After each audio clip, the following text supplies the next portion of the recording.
Right. Any other questions anyone has?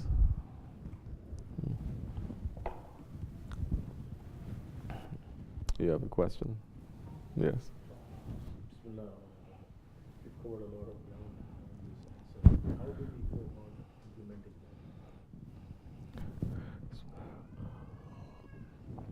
that? Implementing? The manners and the religion. What do? You follow. Who do you follow? You follow your Shaykh. How do you follow your Shaykh? How do you follow your Shaykh? You're watching and you follow? Not just watching, you have to do. You have to do. You have to see. He walks like that. I'll try to walk like that. He thinks like that. I'll have to think like that. Every time you try to think yourself differently, you're going to remember, why don't I try thinking like that? To be in sohbat, in communication, in jamaat, is important. Because that is the time that you're going to get the real training too.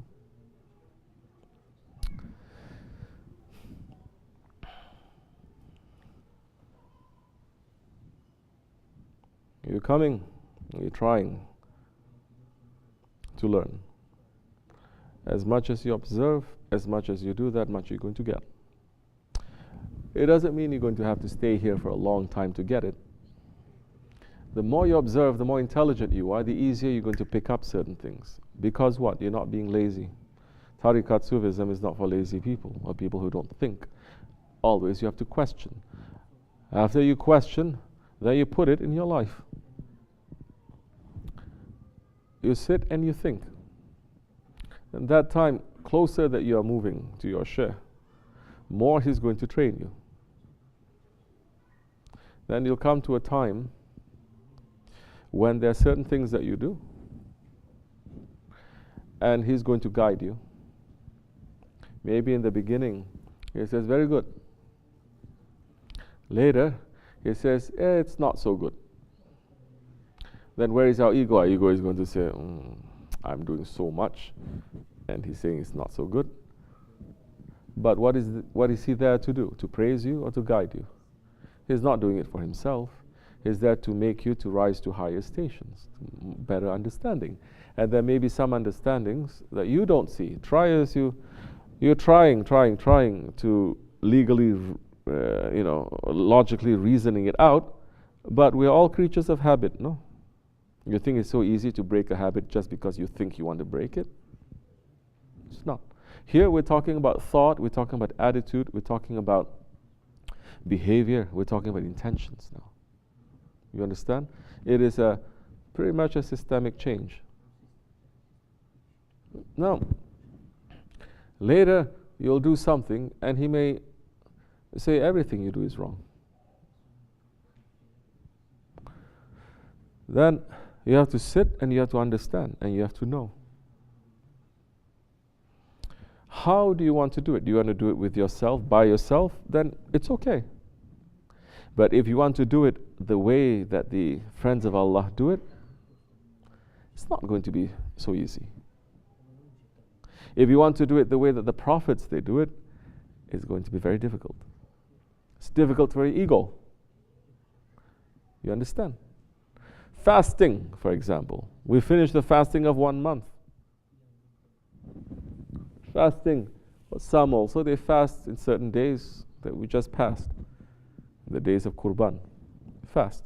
Because you fast on the day before Qurban, it expiates 2 years of sins, wrong doings that you have done, the year before and the year that is coming. Now fasting is to stay away from food and drink and certain other activities from sunrise to sundown. That is the basic level of fasting. Anyone can do that. Correct? Now that is a fasting of your animal self. You tie up an animal, don't give it food and water, that animal is also fasting. You're just controlling your animal self. That's all. But we are more than an animal self. We have that is called a nafs as well, the ego. And there is a fasting of the spirit. Because we are not our animal selves. We are a spirit. We have been sent to assume this form just for a certain number of years in this. But before that, for thousands of years, maybe millions of years, yes. In the time before time, we existed without this form. And we were not in need of food and drink. And in the future, we are not going to be in need of food and drink after we pass from this world. So, then there is a fasting of those who say it is not just staying away from food and drink. Now I must watch what I speak. I must fast from saying foolish, wrong things, hurtful things, unnecessary things. Doesn't have to be bad. It can also be good, but it's unnecessary. Foolish talk. Because now this condition of fasting is to remember your Lord, to be in remembrance of your Lord. Now you're going to see fasting, just food and drink, but if I don't remember my Lord, what's the use of fasting then? So those ones who have high himmat, they have high spiritual ambition, they say it's not just about food and drink, which so many people they do. Then after the sun comes down, they jump into the food and the drink. They have a feast. What's the use of a feast after you fasted? Isn't the whole point for you to try to curb your ego? Now you're going to say, I must fast. I must watch what I speak. Not only that, I must watch what I see. Things that are not pleasing to my Lord, I'm going to be very careful and stay away from. I'm going to fast from what I hear. I'm going to fast from the actions that I'm doing. So now, with all those senses, let's say, you're trying to stop from doing all the wrong things. But there's a fast that is higher than that. And that fast now, if you are forgetting about your Lord, then that fast is not so good. It's not just being a good person, but it is to always be in remembrance and in need of your Lord, to be in close sohbet with your Lord. You understand? So now there are different levels. You want to learn manners? Don't look at what you're already good at. Look at what you're bad at. Fix that. Because the enemy does not come through the front door. The enemy always comes through the weakest part of the house. The enemy always attacks the weakest link in the chain. So look to that. Maybe for some people, it's when I get arrogant. I get defensive. I'm not going to listen to anything. Oh, it happened because I was young, this happened, that happened. You can have any excuse that you want, but there is a weakness there. Somebody points out that you did something wrong, you're going to be very defensive, and you're not going to accept anything, even if it were true. Or your weak point is that you're a nice person, you're a good person, but you're not being, say, generous enough to people, or you're too attached to the things that you love and you don't share. That happens too. I don't necessarily just mean money. It can be your time. It can be your clothes. It can be your car. It can be something that you fall in love with that is just,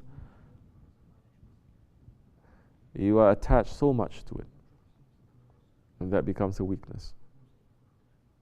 And the Shaykh now, just like a doctor, is going to have read you, diagnose you. He's going to say the weakness here is here, is here, is here. Sometimes it's going to be straight, sometimes it's not going to be.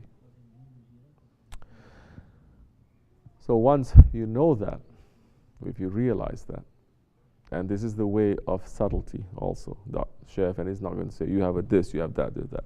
We all have it. When he talks about proudness of a person or stubbornness of a person, we all share it. Now it is our responsibility to say, now where is my proudness coming from?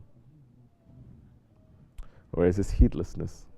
I become heedless. I'm just so careless, heedless. Where is this coming from? You look at that and you fix.